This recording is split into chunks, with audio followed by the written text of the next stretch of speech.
Just in time for Christmas and those deep discounts at most retailers, here are my favorite backpacking gear items of 2024. Everything from the big three down to the little things like freeze-dried meals in my Spork. Here are 26 backpacking items that I dig, and I hope you will too.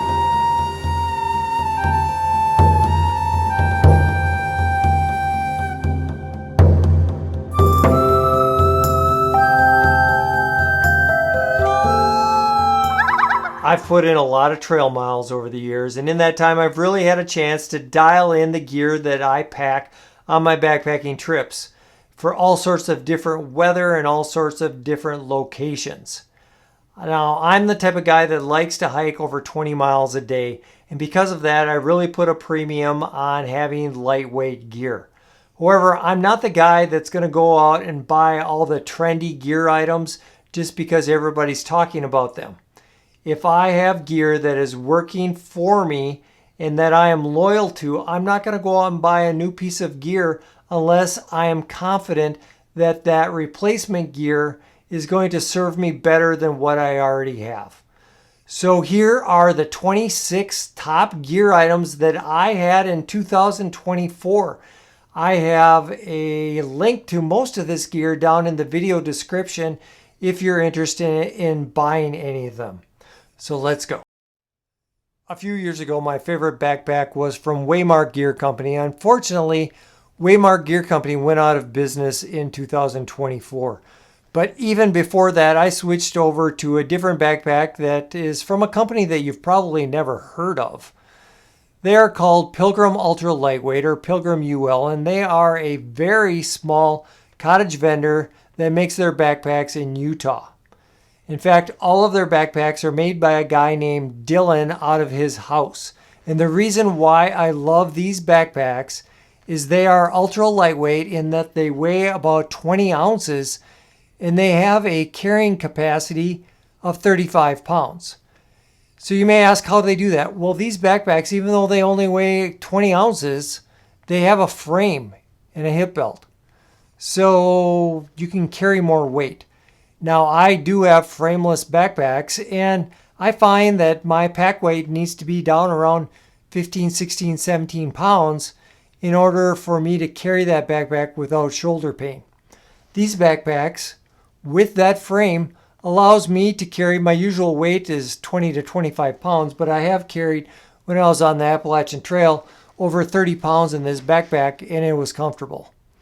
So these backpacks are very well made. They are seam sealed, so they are waterproof, and they are fully customizable with different material colors and different material types. So check out Pilgrim UL. I hardly ever use a sleeping bag. The only time I use it is I have a cheap Amazon sleeping bag that I cover with a sleeping quilt when it's super cold out inside of my hot tent. So 90% of the time that I go camping, I sleep in quilts. So I like the Hammock Gear premium quilts with a 950 fill power down, and I have the lightest weight materials that are on the outside of it, which makes them more delicate. So I have quilts from Hammock Gear that are 0 degree, 20 degree, 30 degree, and 40 degrees. So I have 4 of them, and I love them all. And the reason why I love them is there are other quilt makers like UGQ Outdoors and Enlightened Equipment that are looked at as the premium quilts out there. However, I think that this quilt is equally as good. It may not have some of the extra features that those other gear companies offer, but really 950 fill power down is 950 fill power down no matter where you're getting from. And the construction quality on these are great. And they're a little bit cheaper than going to those other companies. And to bring that fact up even more is these are the premium quilts. However, Hammock Gear also has a line of economy stocked quilts where they are very similar. They look very similar to the premium quilts. However, they have a lower fill power down and maybe a little bit more durable of exterior fabrics. And they give you the biggest bang for your buck of any down quilt anywhere. And if you're in the market for getting a quilt, Hammock Gear and a lot of these companies, especially Hammock Gear, always have discount codes over Black Friday, and they're having them more and more throughout the year. So don't buy your quilt ever at full price. I like sleeping in my Warbonnet bridge hammock underneath my Warbonnet tarp. Sleeping in a bridge hammock is a little bit different than the gathered in hammocks that most people see. A bridge hammock has a bar that goes across the foot end and across the head end that gives you a flatter lay that allows you to lay and sleep on your side. Another reason why I like hammocks is you're sleeping under a tarp, so you have a lot better ventilation and you don't have that condensation that you typically get inside of a tent. And when you are setting up and tearing down in the rain, you can set up your tarp first and tear it down last and do everything under that tarp to keep your hammock and all of your gear dry. Now, sleeping in a bridge hammock is a little bit heavier than sleeping in a tent on the ground, but I've found if I'm getting good sleep, it's well worth that extra weight. Unfortunately, my favorite pillow for the last 4 or 5 years has to be retired. It is a down inflatable hybrid pillow made by my friend Miyagi. And the reason why I have to retire it is it uses a cheap air bladder inside of this to inflate. And that bladder is from a Chinese company and it's super hard to get. It keeps on getting leaks and it's way overpriced at $50. Rest in peace. So now my pillow of choice is from Sea to Summit. It is the Eros Premium Large. And the reason why I got this one is, like I said, it's large. When it is fully inflated, it is super thick, which is what I like. And it fits really well into a new gear item I bought this year called the Pillow Strap. So it's basically a pillowcase with a strap on it that goes around my pillow and it goes around your sleeping pad to keep your pillow in place. And not only will it keep it in place, but usually if I sleep on my side, I need more height than this can provide, and I shove some extra clothes in between my pillow and my pad to give me that height that I am looking for. I own 3 tents. I own a cheap 2-man freestanding tent that I bought off of Amazon when I first started backpacking. I own a Luxe Mini Peak XL hot tent, and I own the Zpacks Duplex, which is a Dyneema ultra lightweight hiking pole tent. This was the hot tent when I bought it, and most of the thru hikers were using this tent. Nowadays, it seems like the popular and the in tent is from Andrew Skirka. Is the Skirka tent better than Duplex? I have no freaking idea, but I paid $600 for this tent, and I'm going to keep on using it. Hey, moron. So Skirka sells a tent now? I think what you meant was Dan Durston and the Durston tent. I've been carrying the 600 milliliter Toaks titanium pot for over 9 years. I love it because it's nice and small. I can fit it in the side pocket of my backpack. Now I'm just cooking for one person myself. I'm not a coffee drinker. And really the only thing that I'm using this pot for is for boiling water to pour in my freeze-dried meal at night. And what's nice about this pot is it is small and it's big enough for boiling that water, but I can also nest my stove, a lighter, and my isobutane fuel right in this pot. So everything that I need for cooking is right in this container. Now when I go out when it's cold out and I can cook regular food, I also have the 900 milliliter version of the Toaks titanium pot. As I just mentioned, my stove fits right in my pot with my fuel and my lighter. And the stove that I use is the BRS stove. It can be found for only $17 on Amazon. A link in the description.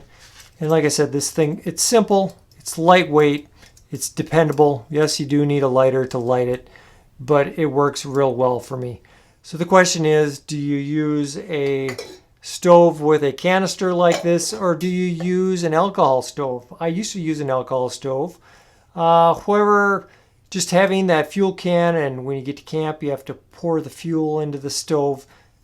This is just a lot easier and a lot quicker. And when I figured out that I could nest those 3 things inside my pot, I was sold. So when I go camping and, when it gets down to freezing, it's too cold to use these canisters. I use the MSR Whisper Light stove that is a lot more complicated to use, but it's the best option when it's cold out.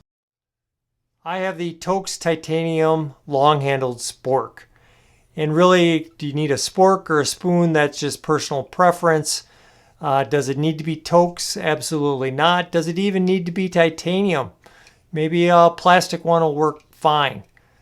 But you really want to get the long-handled spork when you are eating out of a freeze-dried meal. Now mine, as fancy as I am, has a toothbrush attached to the end of it. Of course, the best option is to not have freeze-dried meals. If it's cold out or that first night in, hopefully you can pack a steak to make on the campfire, or maybe pack in a sandwich from Subway. But if you're going to be out in the woods for a number of days, you're going to need some other food options. And my favorite freeze-dried meals for years has been Peak Refuel, especially the biscuits and gravy that I have for dinner, and the beef stroganoff. However, I've eaten so many of those, I'm just sick of them. So right now I've kind of circled back to the good old Mountain House. However, I like a newer one that's called Buffalo Style Mac and Cheese, and I also love the spaghetti. I use the Nitecore NU25 headlamp. It's lightweight, it's rechargeable, there are different settings on here. It's dependable. I've owned this thing for probably 6 years. I've shortened the strap on it. The newer ones, you can get an ultra lightweight strap, but this thing is rechargeable, it's dependable, it's bright, it's everything that you need for a headlamp. I did a video that tells YouTube viewers to not listen to idiots on YouTube like me when it comes to telling you what type of shoes that you should be wearing when you go backpacking. The truth is, everybody's feet's different. The conditions that you're hiking in are different, and it's a very personal choice. So I highly recommend that you go to a store like REI, wear the socks that you're going to be hiking in, and try on the shoes and walk around in them at the store, opposed to listening to some moron like me. That being said, the shoes that I like to wear during the summer and in the spring and in the fall are Brooks Cascadia Trail Runners. I've owned 15 pairs of these things. I just love them. I don't get blisters. They're comfortable. I prefer the ones that aren't waterproof because they dry out quicker. These are lightweight. Some people may prefer a boot. However, I like the lightweight when I'm going those big miles. So when it's not warm enough to wear these in the shoulder seasons, when it's wet out and cold, I have some Salomon waterproof boots. And when it's super cold and well below freezing, I love my Steger Mucklucks. These things are super warm, but they aren't super water repellent, so you need to wear them when it's cold out and there isn't a whole lot of things that will get them wet. And at night, my favorite thing to put on my feet, because I get cold feet when I get in my sleeping quilts, is goose feet down socks. I like to call them booties, but they're down socks. So I can stretch the quilt that I'm using. Say I'm using a 20-degree quilt and it's going to get down to 15 degrees. This will allow me to stretch that temperature rating. And if you're a person that just gets cold feet, this will warm up your feet. And they're available at Garage Grown Gear. To even be considered as a navigation app, I think the app needs to work with or without cell coverage when you're out on the trail and you may not have service. A lot of people like to use an app called Ultrails. I've toyed around with Ultrails a little bit, and honestly, I'm not a big fan. And all I do is hear people complain about Ultrails not doing the right route, or Ultrails said it was going to be 15 miles and it ended up being 19 miles, and just different complaints about it. Now, I always carry my Garmin InReach Mini 2 as a communication device, and just in case of emergency, there's an SOS on here. But it also has an app on your phone that has a map. And honestly, that map isn't very good for navigation. You could use that map if you're in a pinch in an emergency, but I wouldn't use it for a hike. Plan on using it only as a backup. So one of my favorite navigation apps is an app called Far Out. Used to be Guthook. But this app is only available on some of the longer trails, like the Big Three, the Triple Crown, the North Country Trail, the Colorado Trail, the bigger trails. And the part that is nice about Far Out is, it gives you that line, that route that you're supposed to follow, but you can also look at elevation profiles. You can zoom in and zoom out. And it gives you a list of how far it is to the next water source. How far is it to the next camping area? How far is it to the next trailhead? And as you hike, that distance that you have to go, it shows you that on the app. And another nice thing about that app is hikers who have gone before you can leave comments. So if there's a water source in Far Out, but that water source is dry, you can see comments, and most likely a previous hiker that has been by there recently will tell you that that water source is dry and you shouldn't depend on it. Another one that I like to use is Avenza. Avenza doesn't actually make the maps. Avenza is an app where you can download other third-party maps into Avenza and look at that map on your phone, and it will show you where you are at on that map. So you can just follow the map, and if there's a question, you look at your phone and you can see, okay, I'm that red dot and I need to go that way. Another one that I almost always use is Gaia GPS. Now, Gaia GPS, I can go onto their website on my laptop and trace out my route, on their map and on their trails. So if I'm going to hike a section of a longer trail, I can map out, how far is it from here to here? This is where I'm going to camp. You can put in little things of, campgrounds. This is where I'm going to stay. And the nice thing about Gaia GPS is, unlike some of these other apps, when you zoom in on them, they're kind of a low resolution, and it gets real gritty, and sometimes you can't tell, should I take this trail to the left or to the right?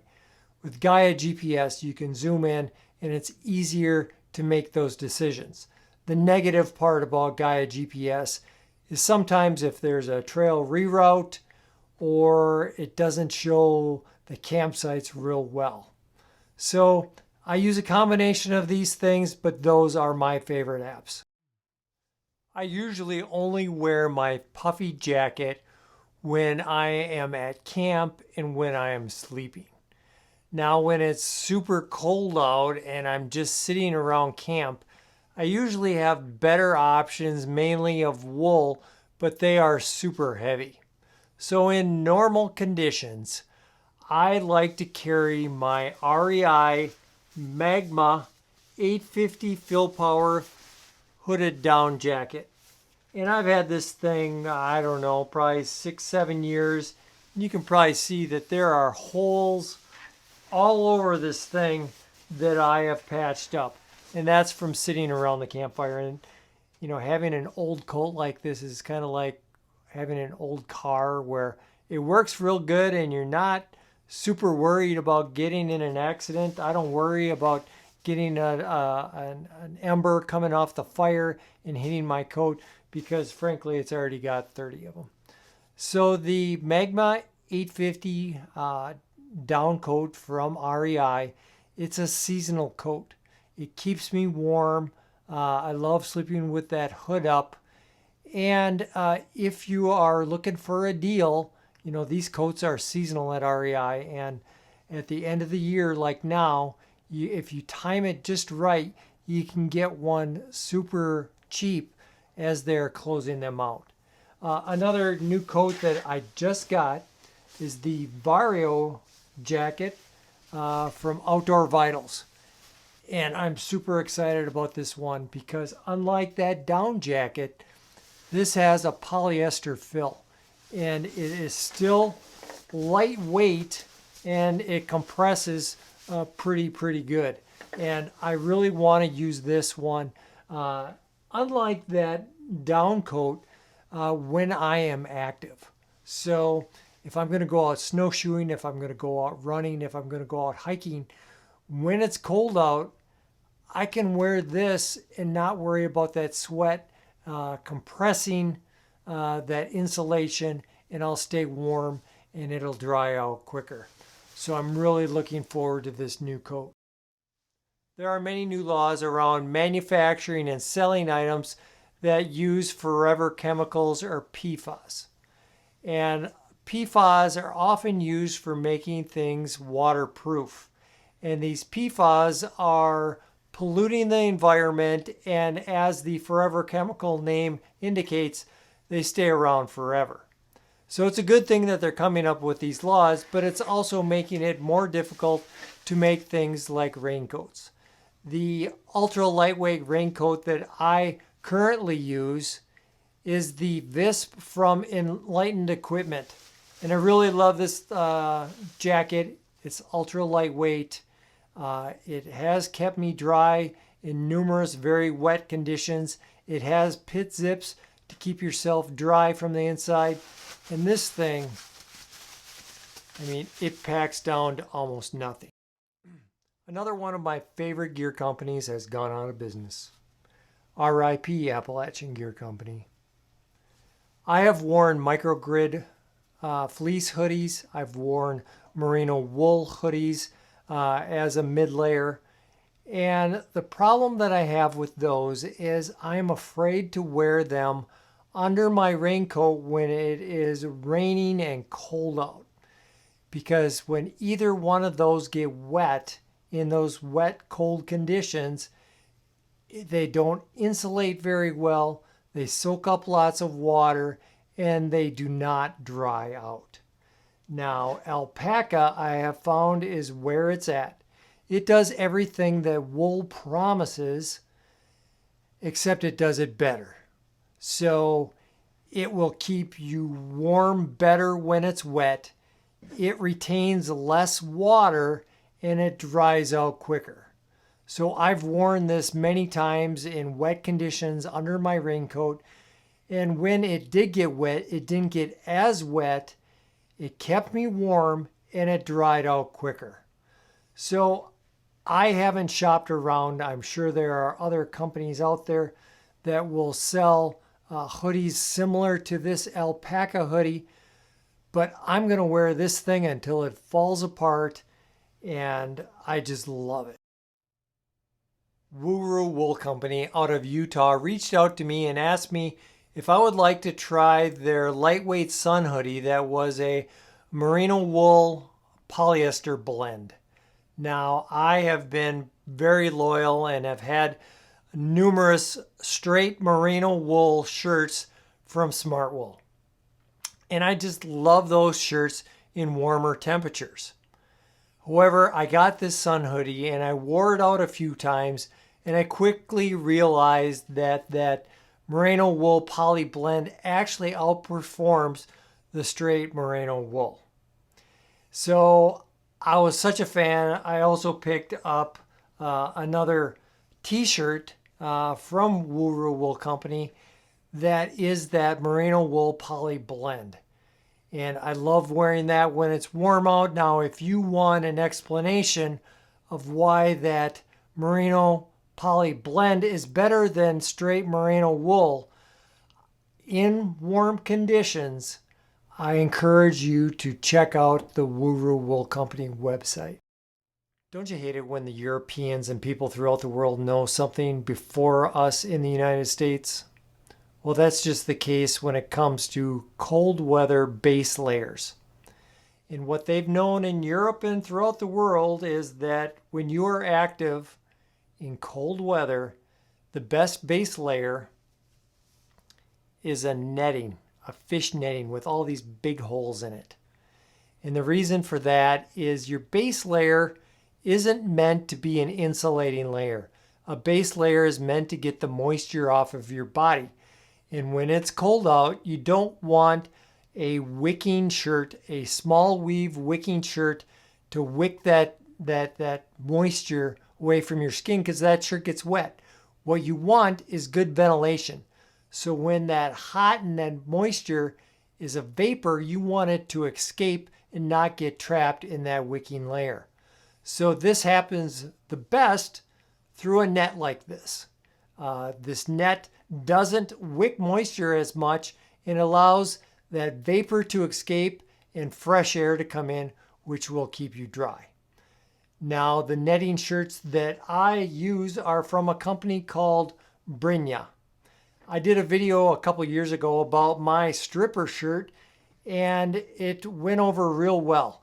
But I am going to do a video next week that will provide you a little bit of the history of these netted shirts and the science behind why they keep you better than a traditional base layer for active people in the cold. I prefer to hang my food in a lightweight, waterproof Dyneema food bag. And I like to do this because the bear-resistant Zpacks are very heavy. The bear vaults are super awkward to carry. The best place to pick up a Dyneema food bag is from Hilltop Packs. When you go to their website, you'll see they have all sorts of different sizes, all sorts of different colors. You can get ones with funny prints on them, or you can get one that's custom printed with a logo or a photo of your choice. The guys at Hilltop Packs and Ben are super people, and I hope that you will help support this cottage vendor.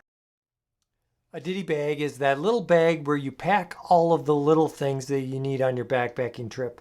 Things like a phone charging cord, extra band-aids, an extra lighter, an extra cap for your water bottle, all those little things. And they do sell bags that you can buy for this.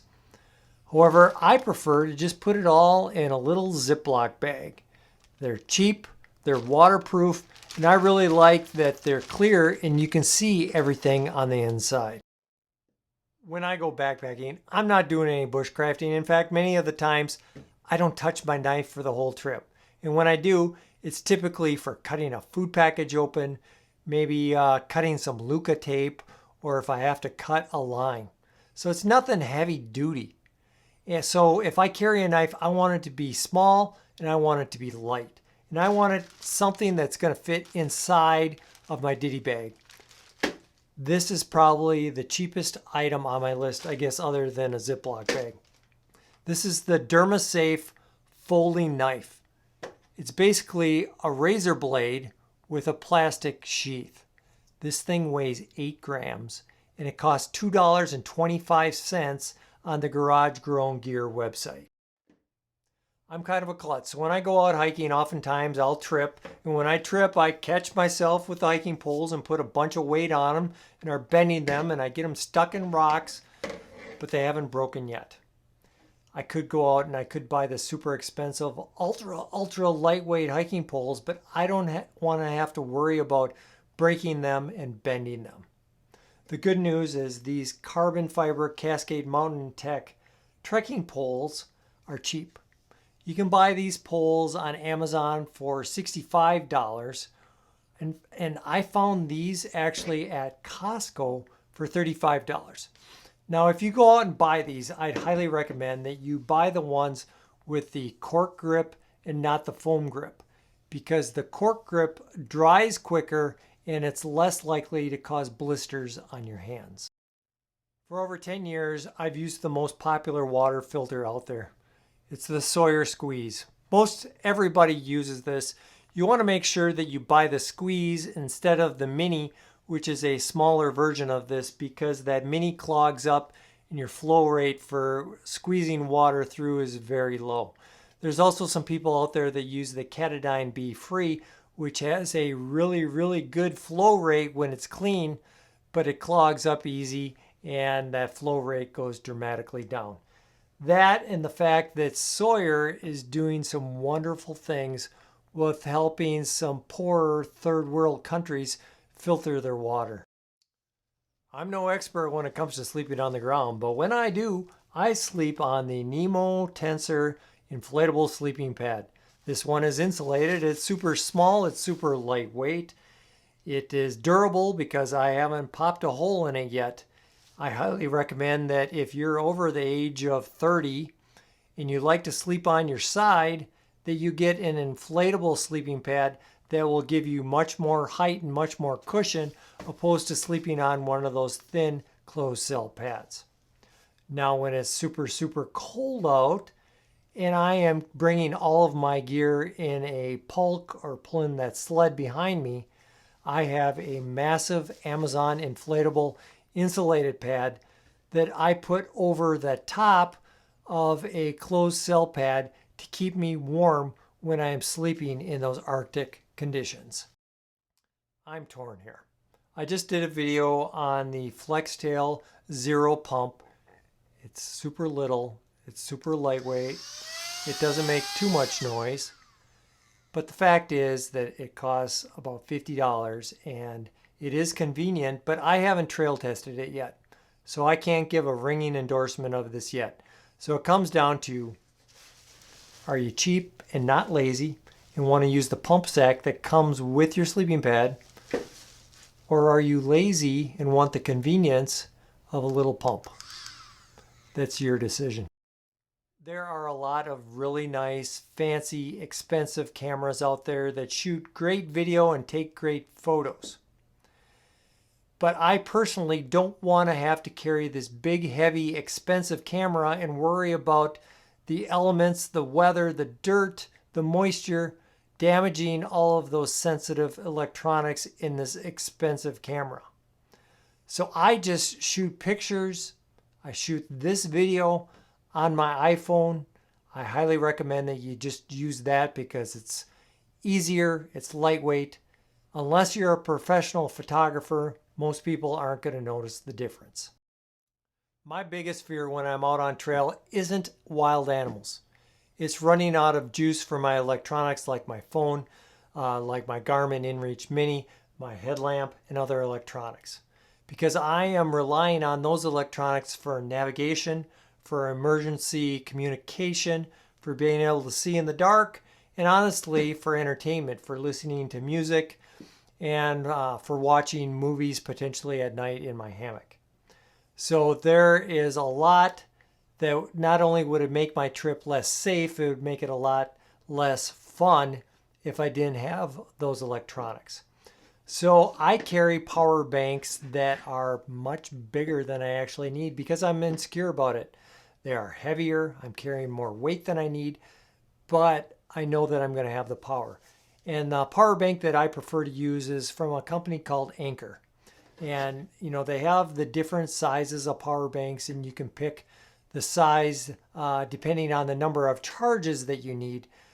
But you also need to look at how long that it takes to charge one of these. And the reason why I say that is if you are going on a longer hike where you plan to recharge your power bank during a resupply halfway through your trip, you need to know how long it's going to take, because this power bank, if you have one cord on it, it takes well over 12 hours to fully charge. Now the good news is this power bank comes with two inputs, and if you have two cords and plug them both in, it can charge in a lot less time. Another option that is popular right now that a lot of people have that I don't carry is the Nitecore. It's the same company that makes my headlamp. And this power bank is much lighter because I think it's made out of carbon fiber or fiberglass or something, but it's much lighter. But I don't trust this thing, especially in the cold, for holding a charge. So I carry my bigger, heavier power banks. So those are my 26 favorite gear items of 2024. Now everybody's different. Everybody has different preferences, have different hiking styles, and need different things. These are my favorite things.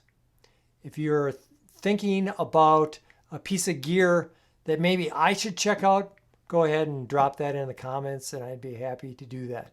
If you like this video, thank you for making it to the end of my show and tell. Go ahead, hit subscribe, punch the bell notification, check out Midwest Backpacker on Instagram and on Facebook. Hey, backpacking isn't all about gear, but having good gear will make your trip more pleasant and more fun. Thanks for coming along. We will see you out on the trail.